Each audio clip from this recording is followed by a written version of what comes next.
Imagine this: a black woman walks into a room where she's supposed to belong. Her name's on the guest list. Her presence is undeniable. But in 5 minutes flat, they try to erase her like she's nothing. And then her billionaire husband pulls up in a move that makes the whole world rethink everything in the next few minutes. I am going to show you why this one story about a woman's fight for a seat at a table reveals something about the black experience that nobody dares talk about. But first, let me ask you something that's going to flip your perspective upside down. Have you ever walked into a room where you knew you belonged, but they looked at you like you didn't? Drop that moment in the comments below, because this story is about to hit home. My name is Mike, and for the past 35 years I've been diving deep into real black stories that don't just entertain, but expose the truths we live every day. I've studied patterns in how we're treated, connections that run deeper than what you see on the surface, and I've uncovered truths that most people, especially those outside our community, miss completely. Today's story is about a woman named Dr. Sarah Thompson, a brilliant black professor who walked into a fancy restaurant called the Radiance in the heart of New York City, only to be humiliated and told her reserved seat didn't exist. But 5 minutes later, when her husband James Thompson rolled up in a custom-built electric supercar, the whole room learned a lesson they'd never forget. This isn't just a story about a dinner gone wrong. It's about power, prejudice, and the fight to be seen.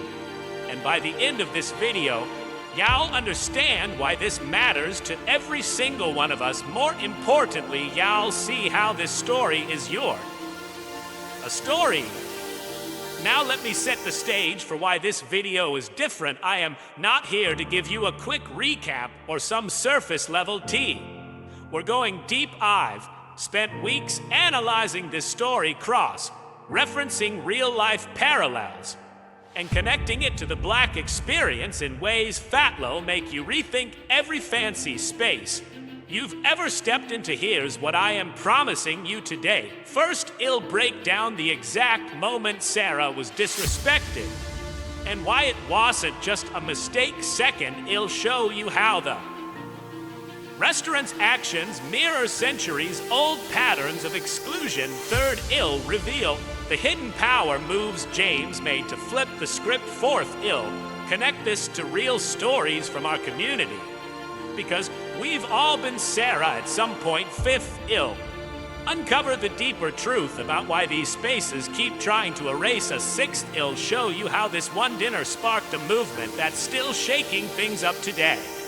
And finally, I'll leave you with a truth so powerful it'll change how you walk into every room from now on. But here's the thing: if you don't stick with me to understand these layers, you're missing the real message. And that's exactly what they want. We're breaking this down in ways nobody else will dare to, so let's dive in. But wait, there's something else that's going to change everything. This story isn't just about one woman or one night. It's about a system that's been running the same playbook for generations. And to understand why Sarah's story hits so hard, we need to start with the basics. What happened that night at the Radiance? On the surface, it's a simple tale. A woman shows up for a birthday party, gets told her reservation's gone, and then her husband steps in to set things right. But here's what nobody tells you about this scene. Every single detail, from the hostess' fake smile to the manager's slick excuses, was a calculated move to keep Sarah out. Let's break it down from the beginning. It's a crisp Saturday afternoon in New York City, and Dr. Sarah Thompson, a tenured professor at Riverside University, steps out of an Uber in front of the Radiance. This isn't just any restaurant, it's the spot where the elite dine, where reservations are harder to get than a courtside seat at a Knicks game. Sarah is there for a birthday party, not just any party, but the 5th birthday of Emily Harris, the daughter of Margaret and William Harris, real estate moguls who are business partners with. Sarah's husband James, the invitation was fancy gold, embossed ivory paper, the kind that screams, "Money Sarah isn't fazed by wealth." She's earned her own stripes as a scholar and speaker, but she knows rooms like this come with unspoken rules, and she's ready to play by her own. She's dressed elegantly, but simply a cream-colored dress that flows without trying too hard, no flashy jewelry. Just her natural curls pulled back in a low bun, her presence is her statement. But as she walks through the glass doors of the Radiance, something shifts the hostess. A young woman named Rachel with a tight smile looks at her just a second too long, you know. That look, the one that sizes you up to size. If you fit, Rachel flips through a leather-bound reservation book and says, "I am sorry, I don't see your name." Here Sarah stays, calm, repeats her name, mentions the Harris party, table 5. By the skylight, Rachel's smile tightens. "Let me." "Get the manager," she says, and Sarah is left standing there feeling every eye in the room. This is where it gets really interesting, because what happens next isn't just a mix-up, it's a deliberate choice. The manager, a guy named Stephen Bennett, shows up with a practiced smile and tells Sarah there's been a miscommunication. Her table, it's been given to someone else, a woman named Catherine Wilson, a blonde socialite, who's a regular at the Radiant. Stephen offers Sarah a seat near the kitchen like it's a favor.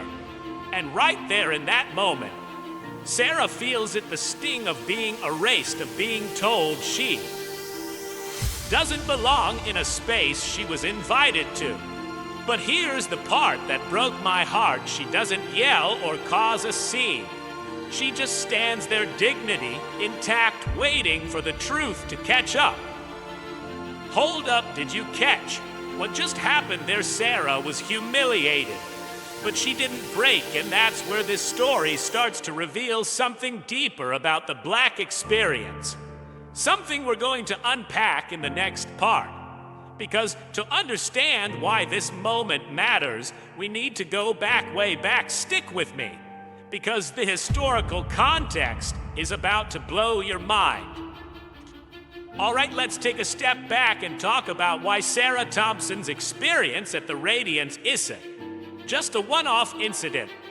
This is where it gets really interesting, because what happened to her wasn't new. It's part of a pattern that's been running for centuries. To understand why this story hits so differently for us, we need to dive into the historical context of exclusion power and how Black folks have always had to fight for our seat at the table, literally and figuratively. So let's go way back and connect the dots.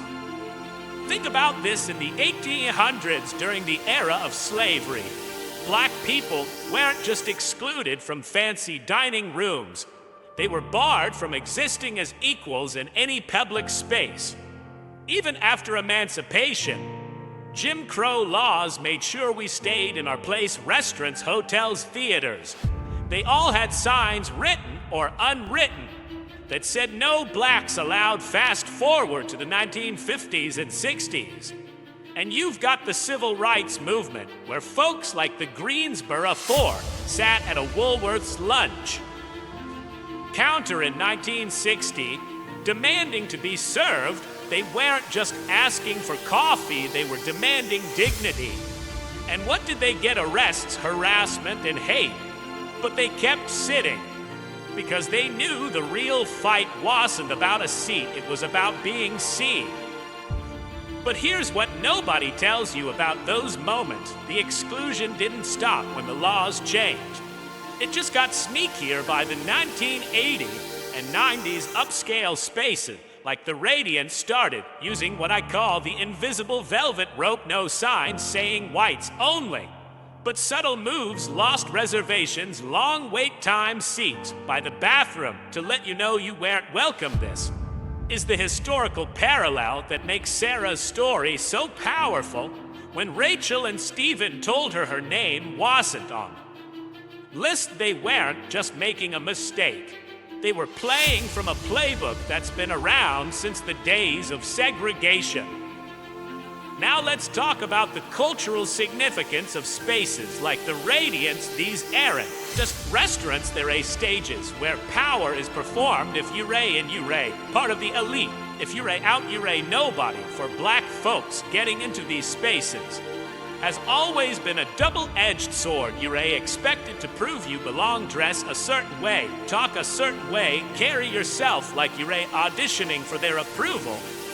But even when you do all that like Sarah, did they still find ways to push you out? And that's not an accident, it's a design. The system is built to make us feel like guests in spaces we've earned the right to be in.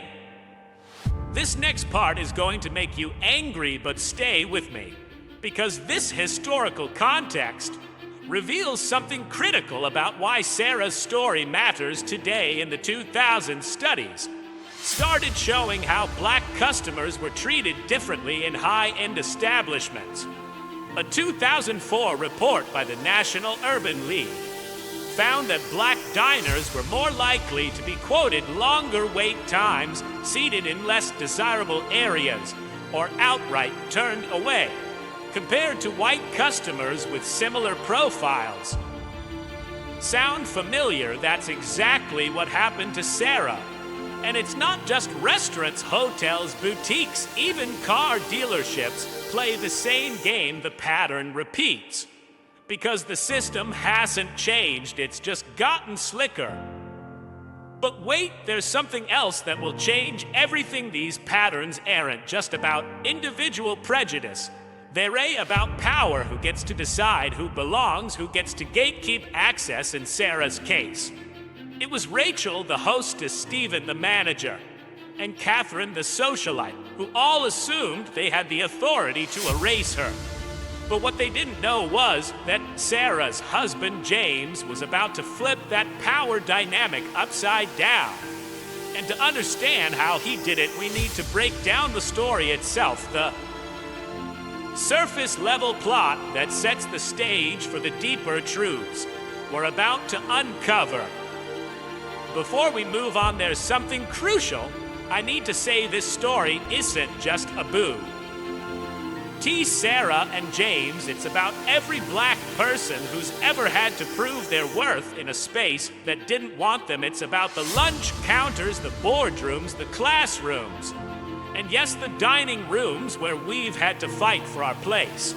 And the fact that we're still fighting in 2025, that's not a coincidence, it's a legacy. So let's dive into the plot and see how Sarah's night at the Radiance went from humiliation to history.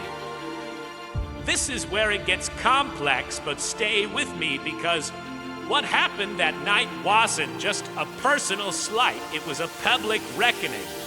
And to understand it, we need to walk through every moment, every character, and every choice that led to the moment James walked through those doors. Let's break it down. Sarah arrives at the Radiance at 3:00 p.m. invitation in hand, ready to celebrate Emily Harris' birthday. She's not there to impress anyone, she's there because she was invited, because her husband's business ties with the Harrises make her part of this world. But from the moment she steps inside, she feels the weight of those eyes. Rachel, the hostess, doesn't see a professor or a guest. She sees someone who doesn't fit. Stephen, the manager, doesn't see a reservation. He sees a problem to be managed. And Catherine, the socialite who takes Sarah's table, doesn't see a human being. She sees an opportunity to flex her status. These are the players in a game Sarah didn't choose to play, but she's about to win. And then I realized the connection that changes everything. This moment when Sarah is told to step aside isn't just about a table, it's about a system that's been betting on our silence for centuries. But Sarah didn't stay silent, and neither did James. Stick with me, because the plot breakdown is about to reveal the first layer of this story's power. All right, let's dive into the heart of this story. The plot itself, on the surface, it's a straightforward tale. A black woman gets disrespected at a fancy restaurant. Her husband steps in, and justice is served. But here's where most people stop looking. They see the drama and think they get it. But we're not here for the surface, we're here for the truth. So let's break down the key moments, the characters, and the hidden meanings that make this story so much more than a dinner gone wrong. This is where it gets really interesting.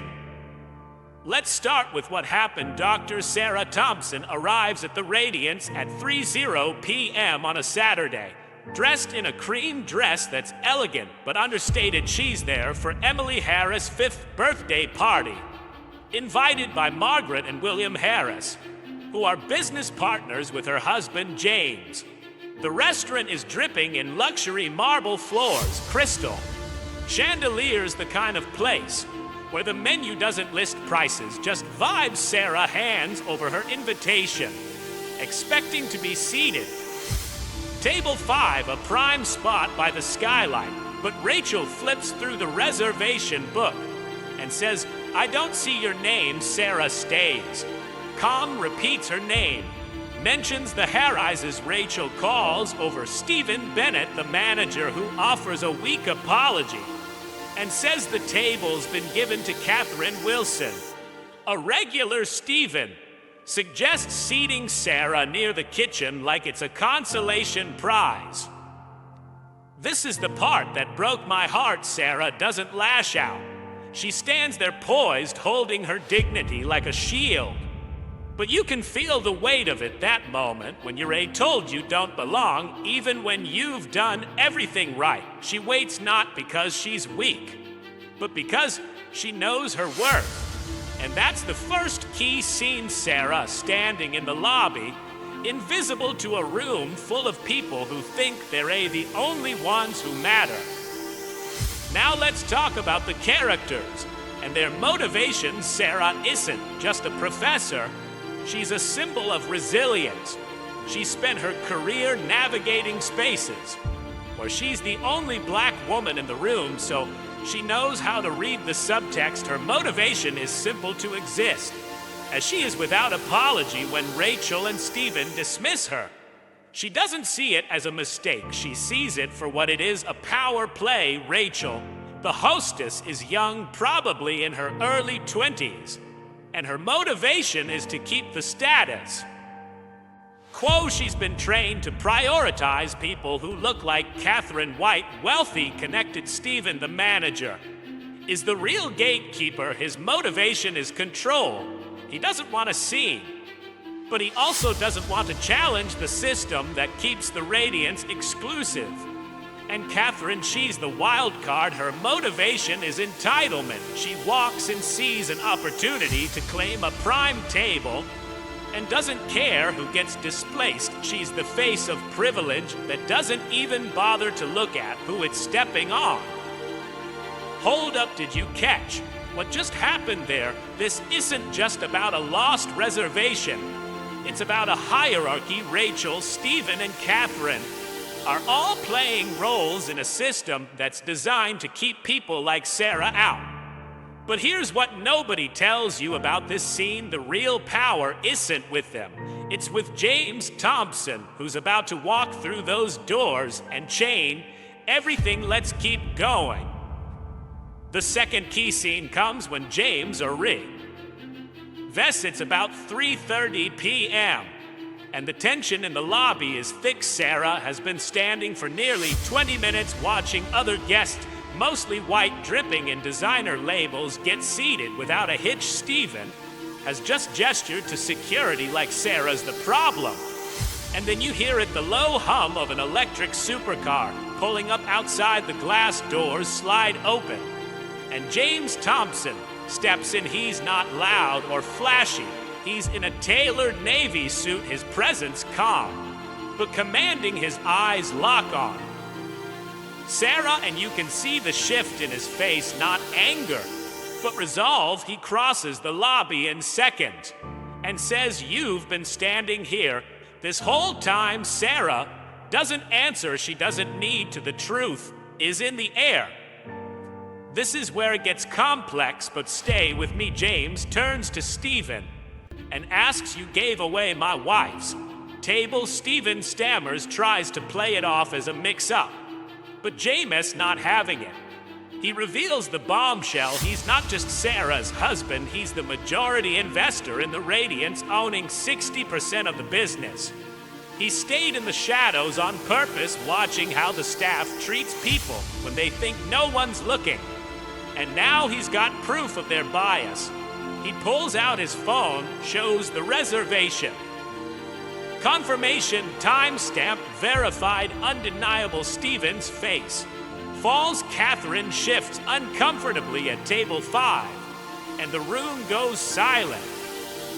But the real story is hidden in plain sight. This moment isn't just about James' power, it's about what it represents. He's not just a rich guy throwing his weight around, he's a black man who's built an empire and refuses to let his wife be disrespected. The supercar, the suit, the quiet confidence, they're all symbols of a power that the room didn't expect from him.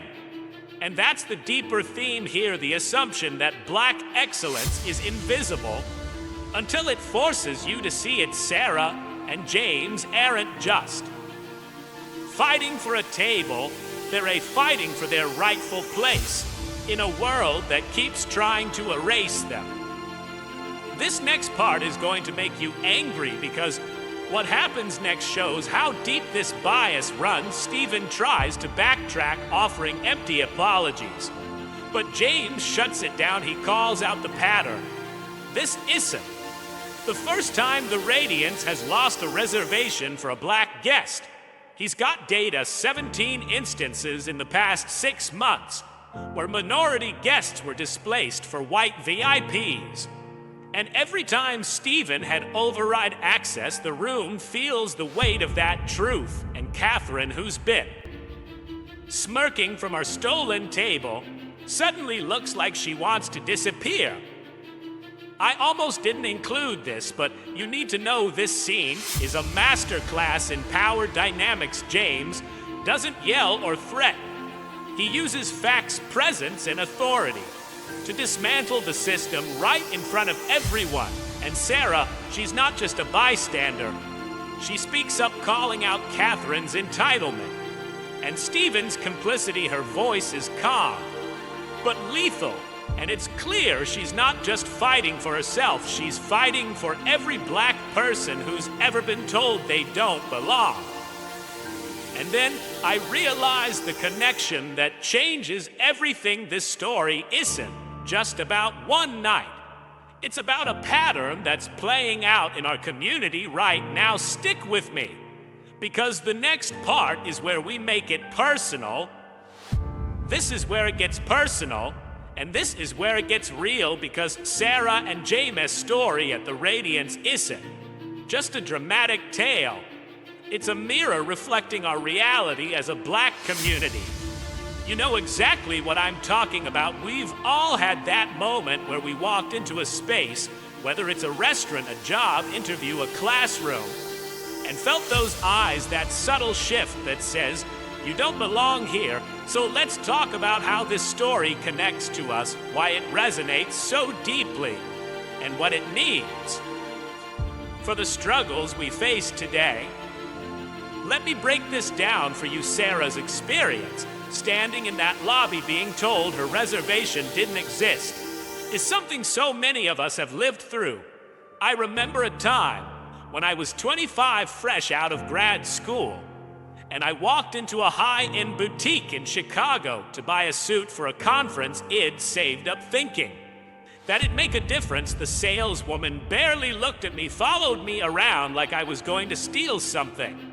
And when I asked about a specific brand, she said, "Maybe try somewhere more affordable." I had the money, the education, the credentials. But to her, I was just another black guy who didn't fit drop a story like that in the comments. I know you've got one. This hits different when you understand the context right now in 2025.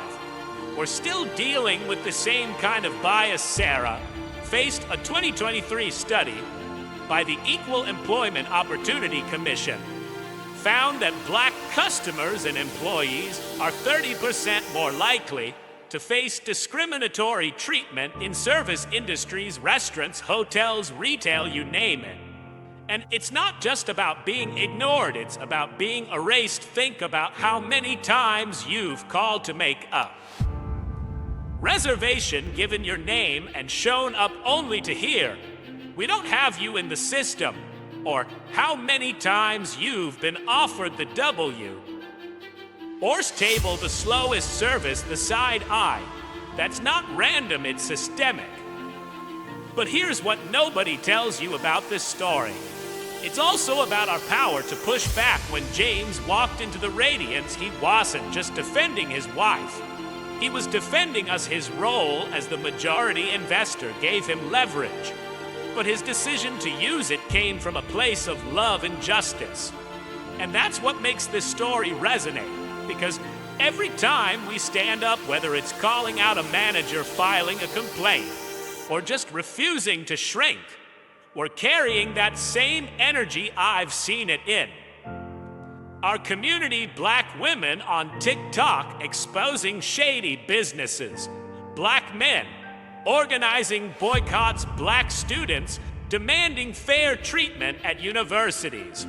We're not just surviving these spaces, we're reshaping them. This is where it gets complex, but stay with me. Sarah's story mirrors a current issue that's blowing up right now. The invisible velvet rope in luxury spaces. Social media is full of stories about black folks being turned away from clubs, restaurants, and spas for dress code violations that white customers skate by. With just last month, a black couple in Miami went viral after they were denied entry to a rooftop bar because their sneakers weren't upscale enough, while white patrons in flip-flops waltz. Right in our community knows this truth. It's not about the rules, it's about who they're applied to. And that's why Sarah's refusal to sit by the kitchen is so powerful. She wasn't just reclaiming a table, she was reclaiming her right to exist. And this is the part that broke my heart, because this story validates something we've all felt: the exhaustion of having to prove you belong. I talked to a friend named Latoya about this story, and she told me I stopped going to certain places because I got tired of the fight. How many of us have done that? We avoid the fancy spots, the upscale events, because we know the cost, the emotional toll of being questioned, judged, dismissed. But stories like Sarah's remind us that we can't stop showing up, because if we do, they win, and we've come too far for that. Before we move on, there's something crucial. I need to say this story isn't just about pain, it's about power. When James called for an audit of the Radiance's reservation logs, when he threatened a lawsuit, when he stood by Sarah's side, he showed us what happens when we refuse to be silenced. And that's happening right now in our community, from black-owned businesses challenging discriminatory practices to activists pushing for policy change. We're building a movement. And Sarah's story is a spark that's lighting the way. This next part is essential to understanding the bigger picture, because what happened at the Radiance wasn't just a personal victory. It was a systemic shift. And when we talk about the deeper truth, you're going to see how this story connects to something bigger than one night or one table. Stick with me, because the emotional climax is about to hit you hard. I need you to really focus on this next part, because what we're about to uncover is the core truth that ties this story to the black experience. It's not just about what happened, it's about why it happened and what it means for our future. Let's dive in. Here's the truth that nobody wants to talk about. Sarah Thompson's fight at the Radiance isn't just about a table or a reservation. It's about the Black experience of being erased in spaces we've earned the right to be in. And I know some of you watching right now have felt this exact thing, that moment when you walk into a room and they look at you like you're invisible, like your presence is a mistake. This story reveals something profound. Our struggle isn't just against prejudice, it's against a system that bets on our silence. But when we speak up, when we refuse to be erased, we don't just win a seat, we change the rules. Let me break this down for you. The core truth here is about visibility. Sarah was a tenured professor, a woman with credentials invited by elite business partners. Yet she was still dismissed. Why? Because the system represented by Rachel, Stephen, and Catherine saw her blackness first and her worth second. That's not a one-off, it's a design from slavery to Jim Crow to today's lost reservations. The system has always tried to make us invisible. But what makes this story so powerful is how Sarah and James refused to let that happen. They didn't just demand a table, they demanded accountability. And that's the deeper truth. Accountability is the key to dismantling these systems. This is where it gets really interesting, because this story isn't just about pain, it's about power. When James revealed he was the majority investor, he didn't just flip the script. He exposed the fragility of the system. The Radiance's staff thought they could gatekeep power, but they didn't realize the real power was sitting at table 5. And that's what this story reveals about the Black experience. Our power is in our presence, our resilience, our refusal to shrink every time we show up, every time we speak. We're proving that we're not just guests in these spaces, we're architects of them. But wait, there's something else that will change everything. This story connects to larger systemic issues that are still playing out today. Think about the tech industry, where Black engineers are underrepresented, or corporate boardrooms, where Black executives are rare, or even academia, where Black professors like Sarah face constant scrutiny. These are all versions of the radiant spaces that claim to be inclusive, but still play the invisible velvet rope game. And what Sarah and James did was show us how to fight back with evidence, with authority, with unapologetic presence. This is the part that broke my heart, because this story also reveals the cost of that fight. Sarah didn't want to be a symbol. She just wanted to sit down and celebrate a kid's birthday. But she had to stand up not just for herself, but for everyone who's ever been erased. And that's the Black experience, isn't it? We don't just fight for ourselves. We fight for the next generation, for the ones who'll walk into those rooms after us. And that's where the hope comes in, because every time we win like Sarah did, we're not just claiming a seat, we're building a legacy. This next part is going to make you angry, because what happened after that night at the Radiance shows how systems try to clean up their act without real change. Stephen got fired, sure, but the restaurant issued a generic apology promising diversity training. Sound familiar? How many times have we seen that a company gets exposed, they release a statement, and then it's back to normal? But James didn't let it stop there. He called for an emergency board meeting, audited the reservation logs, and pushed for real accountability. And that's the empowerment within this story. We have the power to demand more than apologies. We can demand transformation. And then I realized the connection that changes everything. This story isn't just about one victory. It's about a movement. After Sarah's story went viral, other Black folks started sharing their own versions of the radiant stories of being turned away, ignored, disrespected, and businesses started listening. Hotels, restaurants, spas, they're starting to audit their practices because they know we're watching. This is what Sarah's story means for our future. It's a blueprint for how we can hold systems accountable, not just for ourselves, but for our entire community. I need you to really focus on this next part because there's one more layer, the most important one that ties everything together. What happened at the Radiance didn't just change one restaurant, it changed how we see ourselves. Stick with me, because the conclusion is about to bring it all home. Before we wrap up, let me say this Sarah and James story is a reminder that our struggle is real, but so is our power.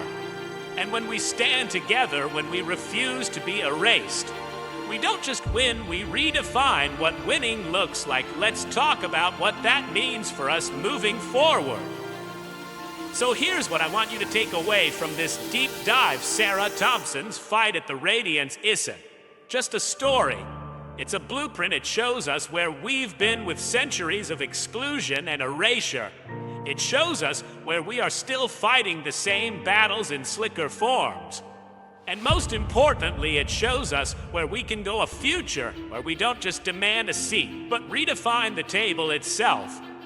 This story isn't just about a dinner. It's about dignity, power, and the courage to stand up when they try to erase you. This analysis took me weeks to put together because these connections matter, these stories matter, your understanding matters. I spent hours digging into the historical parallels, the data, the community stories, because I know how much it means to see our experiences validated. And I know you felt it too, that moment when Sarah stood her ground, when James walked in, when the room had to face the truth. That's our power, and we can't let it go. Next week, I'm going even deeper with a breakdown of another story that's shaking things up, a black entrepreneur who took on a tech giant. And one after today's revelations. You definitely don't want to miss that one. If this deep dive opened your eyes, if it made you see Sarah's story, and maybe yourself differently, then smash that subscribe button, drop a comment telling me what's your The Radiance moment. When did you have to fight to be seen in a space that tried to erase you? I read every single comment. And I want to know which part of this story hit you the hardest. Before I go, let me leave you with this. Sarah and James didn't just win a table, they won a legacy. And every time you walk into a room, every time you refuse to shrink, you're carrying that legacy forward. So keep showing up, keep speaking up, keep rewriting the rules, because our stories matter, and so do you. Until next time, keep digging deeper, keep finding the truth in every story, and never ever let them tell you you don't belong. Peace.